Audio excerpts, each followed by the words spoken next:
Hey everybody, here at Barber Motorsports Park for Vintage Festival. Had a great opportunity to ride some amazing demo bikes in the demo area over there, and bikes that were available were from Indian, Zero, BMW, Yamaha, and KTM. So had a chance to ride a couple bikes in comparison to the Triumph Tiger, the brand new 1200, and I'm just going to give you my thoughts on basically how it compares to the GSA, rode that, and also the KTM 1290. So these are just my thoughts, and again, as nitpicky as they might be, it's just a comparison and why I would choose one bike probably over the other two. So all right, so going on to the BMW, rode that GSA. First thing I noticed about it, the transmission was super clunky. It was like a punch. Everything was a little abrupt and not as smooth as you'd like or I'd like. So that's the first thing out of that one. The brakes on the GSA, I didn't think they were like third place, kind of almost not good at all, really. Comfort wise, that's just a big, does it fit you? That can be fixed with some little remedies, but it didn't fit me as well as the other two bikes. And, it really was just very clunky, and I don't know, I didn't enjoy the experience at all on the GSA.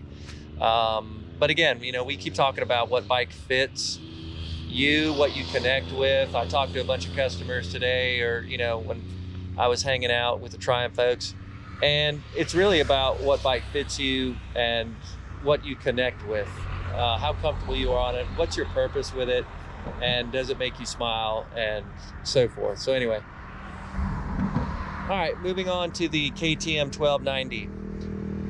This bike, there we go, I love it. The KTM 1290 was an awesome machine. I really enjoyed the ride, for sure, and it was actually smoother than I thought, much smoother than the BMW. Plenty of horsepower everywhere, so that's not an issue. It was flickable. It was a little chunkier than the Tiger 1200, but just a little bit. But I put that bike in second place, and again, I could see myself on that bike. It's a great bike. Again, there are some things about it, and I'll go over that list here when we start talking about the Tiger. But KTM did a great job with that new 1290, the blue one. I thought it was just amazing. It was a great ride. That was in second place. And let's talk about why.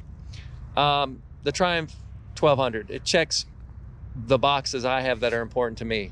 So why is it different than the KTM for me? Well, shaft drive is kind of important. It's got a few more technology features on there. The heated seats, heated grips, blind spot indicators, that's what I was thinking of. And just overall, it's just a little bit smoother than the KTM, just a little bit. So I could see myself taking that bike more than the KTM. KTM was chain driven, sorry. And, I think I'd rather have the shaft drive going longer distances this time. So, just a few reasons why I prefer the Tiger 1200 to the KTM and the BMW. So these are just little, I guess, tips that might help people. The more videos out there, the better. But, when I rode them back to back to back, this is what I found. And I found that the Tiger 1200 was much smoother. It was torquey down low, even up high. It was easy to ride. The transmission is super smooth, and the sound of it is just awesome. Then you take the KTM, and amazing power everywhere, great sound. The brakes were phenomenal on that KTM, and the brakes are great on the Tiger, but the chain drive on the KTM, and again, I want shaft drive. Sure, you could set up the KTM 1290 and do long hauls, but I put that as number 2. And then the BMW, well, that's a good demo bike ride. You should try it, but it did not connect to me. So there you go.